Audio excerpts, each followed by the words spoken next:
Gold participants and listeners from around the world. I'm Kristen Schwartz, licensed midwife and MC for Gold Learning. And here at Gold Learning, our preparations for the upcoming Gold Midwifery Online Conference of 2020 are in full swing. And what we like to do here is to get together with our speakers and chat with them a little bit about their background and what they're up to these days, and also about the presentation here for the conference.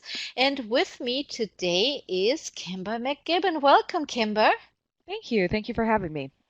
It is so wonderful to have you here.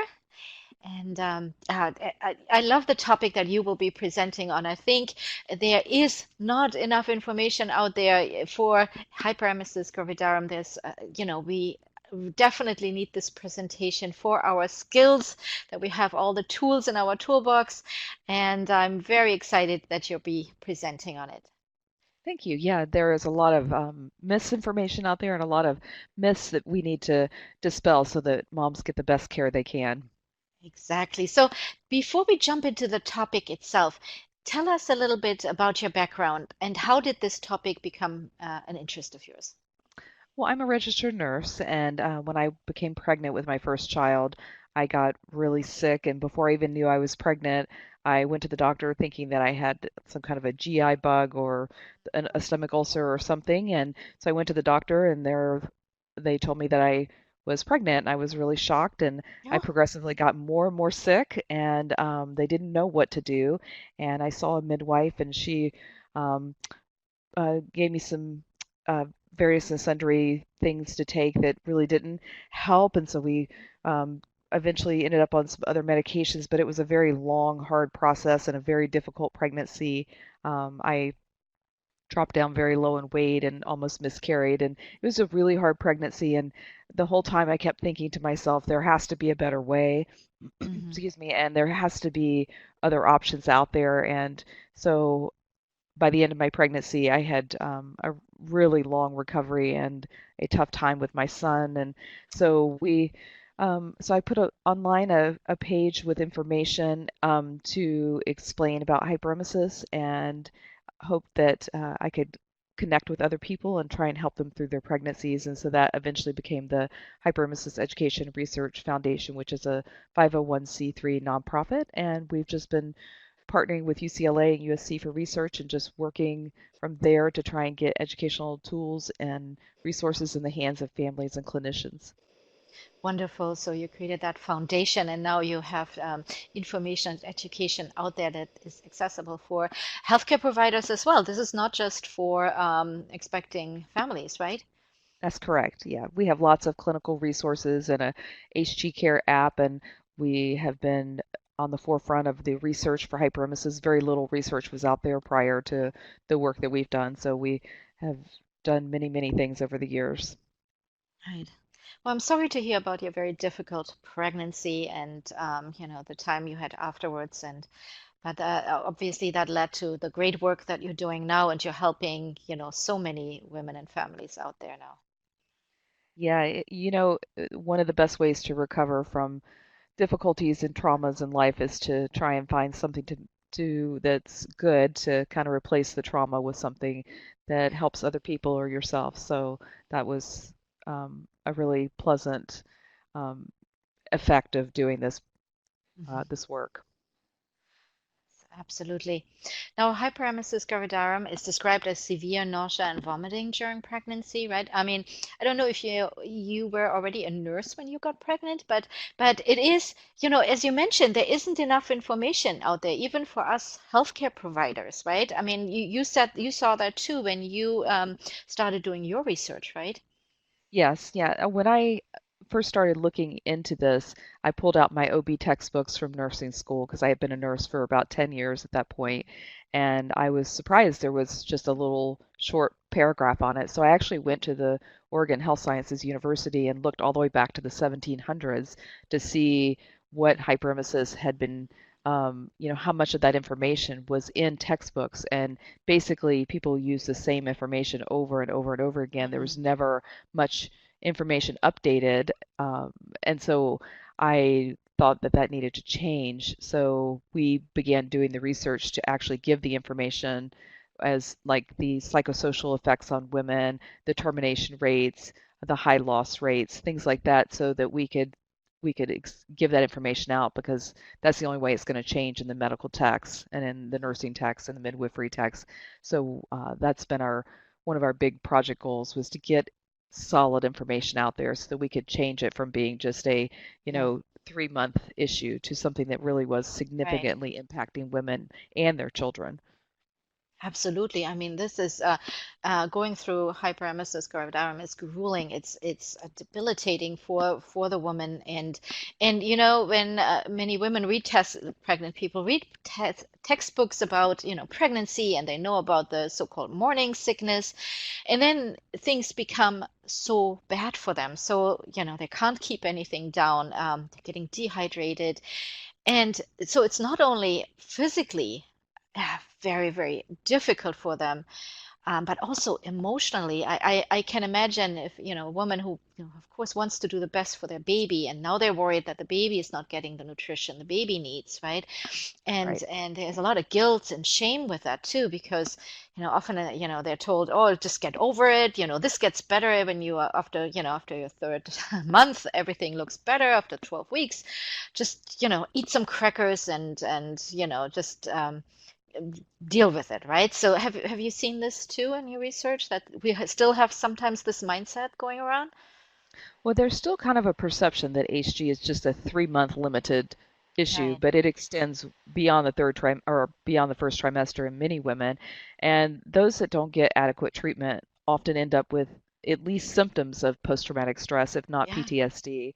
Mm. Many of them end up with postpartum depression. Some of them have chronic anxiety and depression. Many of their children have um, behavioral and emotional and developmental issues, sensory issues. Most of those are the moms that get inadequate care very Mm. early on and end up losing a lot of weight and suffering a lot. But it is still very downplayed, and we still have Mhm. moms that are not screened postpartum for these issues, and therefore they're not given treatment.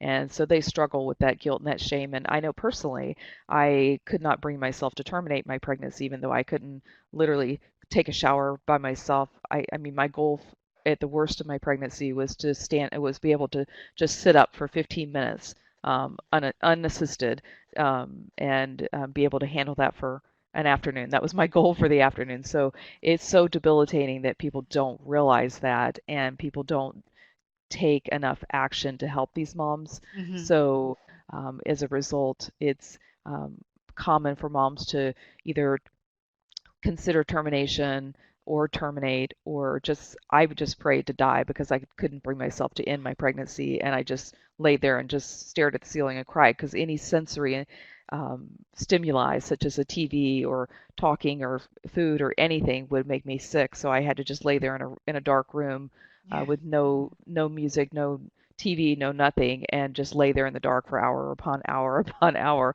and you Mm. just become very depressed and you just want to die. So it's a very hard place to be. So that's one of the reasons why we have such a Yeah. huge network of volunteer support and online support for moms, because it can be a very dark and scary place. Right. Oh, that's wonderful to know that there's not just medication out there for them that help them, but also that support from It's volunteers. crucial. Yeah. Yes, Yeah. it's very crucial. And especially from people who have experienced that as well. Who Right. can understand them better than, if you have been going through that yourself? Because, you can talk about it, you can, but if you have not experienced it yourself, it's very difficult to really know what you're describing there. You couldn't even sit up unassisted. You wanted, Right. I mean, if you think of it, you wanted to die. That's very, very debilitating. That's awful, so, but it's very hard to understand how that person feels if they haven't, experienced it. So having that support from other women that were in the same situation at one point or another is really good that they have that. That's wonderful. Yeah, and we like to give people the example of imagining if you've had a GI flu or you've had Mm. food poisoning or something like that. Think about how after just a couple of days of not being able to keep anything down, how weak you feel, how your Yeah. stomach hurts, how you just feel sick, and you're just, miserable, and you just cannot imagine eating that food again for many months. But if you think about that going on for weeks and weeks and weeks and sometimes months upon months. So, I mean, I didn't, my symptoms didn't completely go away until I delivered. And Right. even then, I had nausea for another year and a half before it finally completely cleared. So it's a real challenging thing to imagine Hmm. uh, HG. But then if you think about having food poisoning for 3, 6, 9 months, you begin to kind of grasp that it's not a place you ever want to go. Right. Absolutely. Absolutely. Fully understand that. So, so talking about the presentation now, preventing morbidity and mortality, hyperemesis gravidarum. Tell us a little bit. I know we only have an hour for the presentation, and I know you probably could talk for days. There's material probably for days on it. But so give us a little overview of the presentation. Well, my main objectives are going to be educating the community on the signs of HG so they can recognize when to tell if it's HG or if it's just morning sickness. It can be a little tricky for those moms that kind of fall in between. And giving them some tools to understand how to identify when it is HG. And then once they identify that it is truly HG, knowing at what point they need to intervene with what types of treatments and at what point they need to refer them on for further diagnosis and treatment by a specialist, and how to support the mom postpartum, and if they do continue to work with the mom, how they can best help her as she moves along in her pregnancy. Thank you so much for that. And you brought up an important point here, how to support mom postpartum as well, right? As care Yes. providers, we focus on pregnancy and birth, and then postpartum. We kind of keep thinking, oh, this goes away when she has delivered the baby. But as you mentioned, you were nauseous for a year and a half or afterwards. So it Right. might not just end right after birth. And if it ends, they might still be very weak or, have also other health concerns then as well, just because of that. So thank you for bringing that up because we definitely need to also look into the postpartum period with this issue. Yeah, I remember my midwife telling me when I was discharged from the hospital with my first child that, oh, I would go home, I'd just start eating, and I'd be just fine, and I would Mm. be back to taking care of my home and doing everything. Within a few weeks, I'd be back on my feet. But it was 10 months before I cooked my first meal and actually got through a day acting like a normal mom. So it was a very long process to get back, and that was partly because my child had some challenges, but also because I just couldn't recover. So it's a misnomer that moms go home and just recover quickly. Mhm. We kind of estimate that it takes about 1 to 2 months of recovery for every month that you're really sick. Wow. Yeah, that is a long time. And it is good to raise awareness because the more we know about this topic, the better we're able to assist our clients. Yes, definitely. Yes. Well, thank you so much, Kimber MacGibbon, to sitting down here with me and chatting about your background and this important issue that you will be presenting on. Great. Well, thank you. I really appreciate you having me. I'm really looking forward to talking to the delegates and hopefully getting to get some really good questions and help them as they practice and work with these moms to know how to best give these moms the best outcome, the healthiest outcome for both the mom and the baby. Thank you so much. We're looking forward to it. Thank you. I am too. And now for our delegates, the presentation Hyperemesis Gravidarum Preventing Morbidity and Mortality will be live on February 18th and is part of the Gold Midwifery Online Conference of 2020. If you want to find out more about this presentation and about the other presentations in the conference, we would like to invite you to visit goldmidwifery.com, and there you will also find out when this presentation is live in your time zone. But don't worry if you can't be at any of the live presentations. All the presentations are recorded, so you can always watch them at your own time. Thank you, everyone, for listening, and we hope to see you at the conference. Bye bye, everyone.